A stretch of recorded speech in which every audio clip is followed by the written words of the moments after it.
श्रीरुद्राय नमः।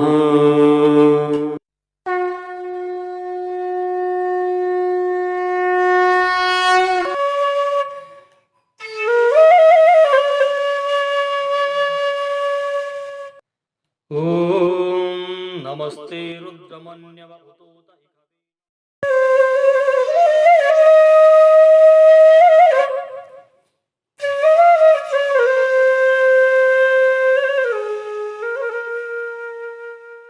श्री रुद्राय नमः। रुद्र ज्योतिष वास्तु अनुसंधान संस्थान के YouTube चैनल श्री रुद्रवाणी में मैं आचार्य विकास मिश्र पुनः आप समस्त दर्शकों का हार्दिक स्वागत करता हूं, अभिनंदन करता हूं। मित्रों, सबसे पहले तो आपको हिंदू नववर्ष विक्रम संवत 2079 नल नामक संवत्सर की हार्दिक मंगल कामनाएं। यह अपना हिंदू नव संवत्सर आप सभी के लिए मंगलमय हो। मित्रों, अपने इस संवत्सर के का जो प्रारंभ होता है चैत्र शुक्ल पक्ष प्रतिपदा से प्रारंभ होता है मित्रों, और इसी दिन से भगवती माँ दुर्गा के नवरात्रे प्रारंभ हो जाते हैं। तो इस बार यह जो संयोग है वह अंग्रेजी दिनांकों में 2 अप्रैल 2022 शनिवार से प्रारंभ हो रहा है मित्रों, अपना नववर्ष।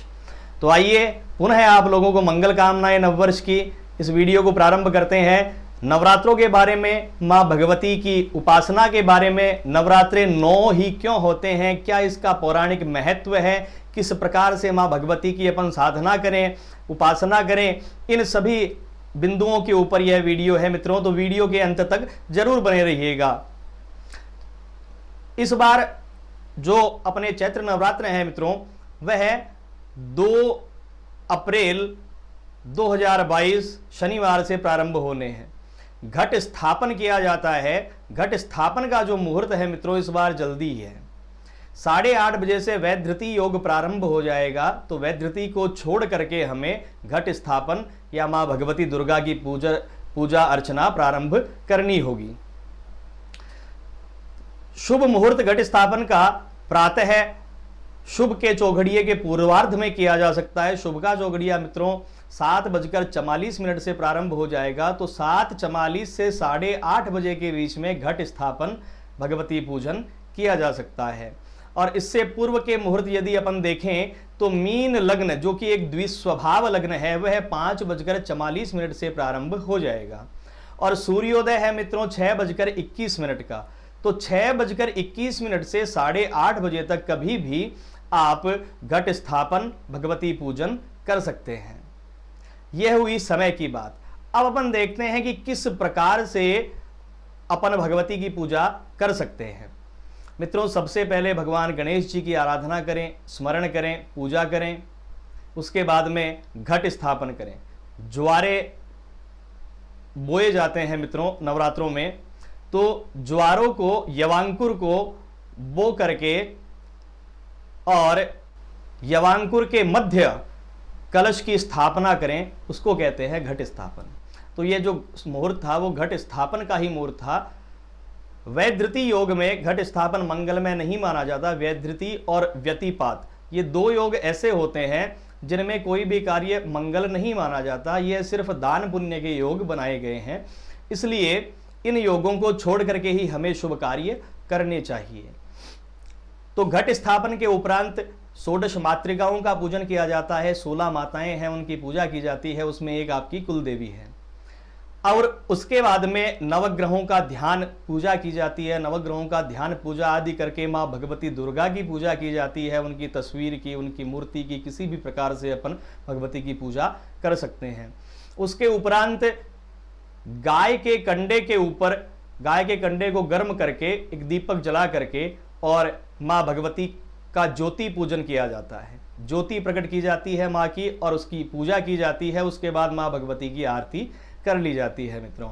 यह इसका सूक्ष्म और सही वैदिक एवं पौराणिक विधान है। अब अपन चर्चा करते हैं मित्रों कि नवरात्रे 9 ही क्यों होते हैं। वैसे तो नवरात्रों के विषय में अपन बहुत सारी व्याख्या कर सकते हैं, लेकिन वीडियो बहुत लंबा हो जाएगा। इसलिए अपन सूक्ष्म चर्चा परिचर्चा करते हुए अपने आगे के बिंदुओं की ओर बढ़ते हैं। नवरात्रे 9 ही क्यों होते हैं? 10 भी हो सकते थे, 11 शुभ है, 11 भी हो सकते थे, 7 भी हो सकते थे, 9 ही क्यों है?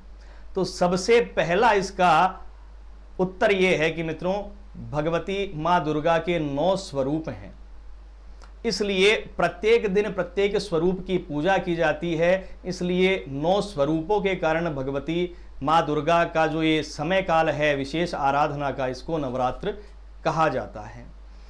पहले दिन से लेकर 9 दिन तक की 9 देवियां हैं, वे कौन कौन सी हैं, आइए अपन इस चीज को देखते हैं।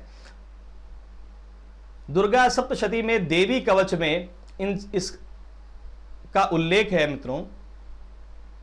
प्रथमम शैलपुत्री च, पहली मां शैलपुत्री, द्वितीयम ब्रह्मचारिणी, दूसरी ब्रह्मचारिणी देवी, तृतीयम चंद्रघंटेति, तीसरी देवी मां चंद्रघंटा, कूष्मांडेति चतुर्थकम, और चतुर्थ जो देवी है वे है मां कूष्मांडा, पंचमम स्कंद मातेति, पांचवी मां स्कंद माता, स्कंद नाम है भगवान कार्तिकेय का, तो स्कंद माता पांचवी, षष्ठम कात्यायनीति च, छठी मां कात्यायनी, सप्तमम कालरात्रीति, सातवीं मां कालरात्रि, महागौरीति चाष्टमम, और अष्टम जो मां भगवती का स्वरूप है वे है मां महागौरी, और नवमी को मां सिद्धिदात्री की पूजा की जाती है। भगवती का जो नवा स्वरूप है वे है मां सिद्धिदात्री। तो इस प्रकार से 9 स्वरूपों के कारण 9 दिन भगवती की पूजा की जाती है, इसको नवरात्र कहते हैं। अब इसमें रात्रि क्या है, 9 दिन समझ में आ गए। रात्रि का विशेष महत्व नवरात्रों में बताया गया है मित्रों, क्योंकि कलयुग में तंत्र प्रभावी युग है। रात्रि काल में साधना का विशेष महत्व बताया गया है। साधक को अच्छी सिद्धि प्राप्त होती है और अपने उपास्य देवता की उपासना बहुत अच्छे से हो पाती है, अपने देवता का सानिध्य बहुत अच्छे से प्राप्त कर पाता है, अपनी मनोकामना सिद्धि कर पाता है। इसलिए नवरात्रों में रात्रि काल का विशेष महत्व बताया गया है। और दूसरी बात यह है कि महिषासुर नामक एक दैत्य हुए थे। महिषासुर दैत्य और मां दुर्गा के मध्य 9 दिन तक युद्ध चला, और 9वें दिन की रात्रि में मां भगवती महादुर्गा ने महिषासुर का वध किया। तो बुराई के ऊपर एक अच्छाई को स्थापित मां भगवती ने किया, इसलिए रात्रि काल का विशेष महत्व है। अब नवरात्रों का प्रारंभ कहां से है, इस विषय में अपन चर्चा करते हैं। तो मित्रों, जब राम और रावण का युद्ध चल रहा था, चैत्र नवरात्रों में तो भगवान राम का जन्म हुआ ही है। जब राम और रावण का युद्ध चल रहा था, उस समय भगवान ब्रह्मा जी ने राम प्रभु को नवरात्रों के रूप में 9 देवी की उपासना करने का सुझाव दिया कि हे राम, आप मां भगवती के 9 रूपों की 9 दिन तक पूजा अवश्य करें, आपको विजय प्राप्त होगी। तो भगवान श्री राम ने इसी प्रकार से 9 दिन 9 देवियों की पूजा करी। तो 10वें दिन दशहरा, जो कि आश्विन नवरात्रों में आता है, दशहरे को भगवान श्री राम ने रावण का वध करके और अच्छाई को पुनः स्थापित किया। तो इस प्रकार से मित्रों यह महत्व है। फिर 9 की जो संख्या होती है वह पूर्ण संख्या होती है। 9 के बाद में 2 अक्षरों की संख्या ही प्रारंभ हो जाती है। एकाक्षरी संख्या 9 का जो अंक है वो सबसे बड़ा है।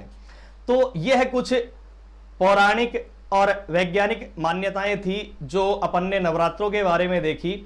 एक मित्रों, जब ऋतु परिवर्तन होता है तो प्रत्येक ऋतु के संधि काल पर नवरात्र होते हैं।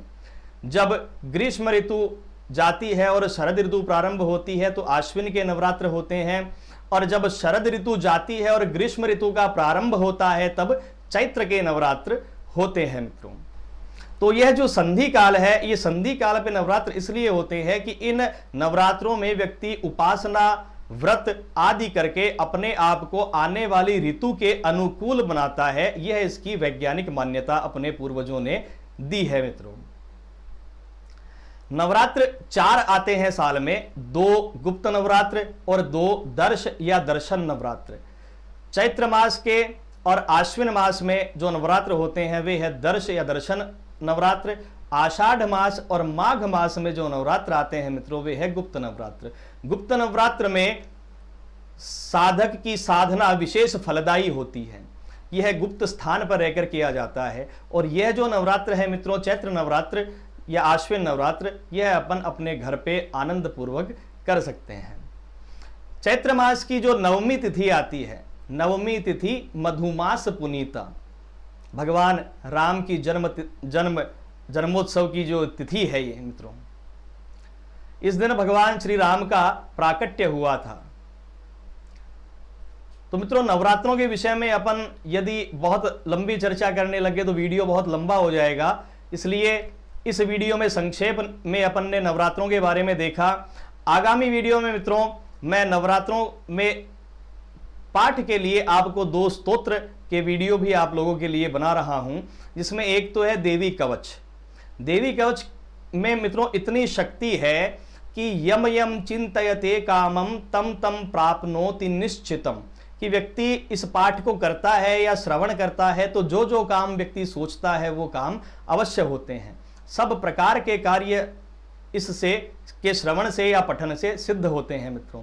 और एक बना रहा हूं मित्रों देवी अपराध क्षमापन स्तोत्र, कि अपने से कोई भी गलती हो जाती है तो भगवती मां दुर्गा से उस स्तोत्र में प्रार्थना की गई है कि कुपुत्रो जायेत क्वचिदपि कुमाता न भवति, कि पुत्र कुपुत्र हो सकता है लेकिन माता कभी भी कुमाता नहीं हो सकती। हे मां आप मेरे समस्त अपराधों को क्षमा करें। बहुत ही सुंदर स्तुति उसमें की गई है मित्रों। तो आगामी वीडियो जल्द ही प्रस्तुत करूंगा आप लोगों के समक्ष।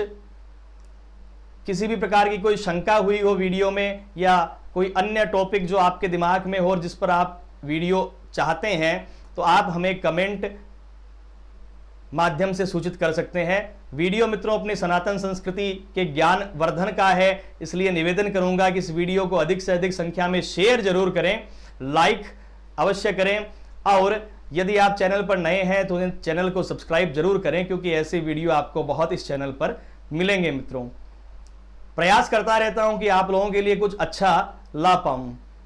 तो मित्रों बाबा भोलेनाथ आप समस्त लोगों की मनोकामनाओं को पूर्ण करें। विक्रम संवत 2079 नल नामक संवत्सर की पुनः हार्दिक मंगल कामनाएं। भगवती की नवरात्र आप श्रद्धा पूर्वक करें, मां भगवती जरूर से आपको अच्छा फल देगी मित्रों। अभी के लिए मैं आचार्य विकास मिश्र विदा लेता हूं। श्री रुद्राय नमः।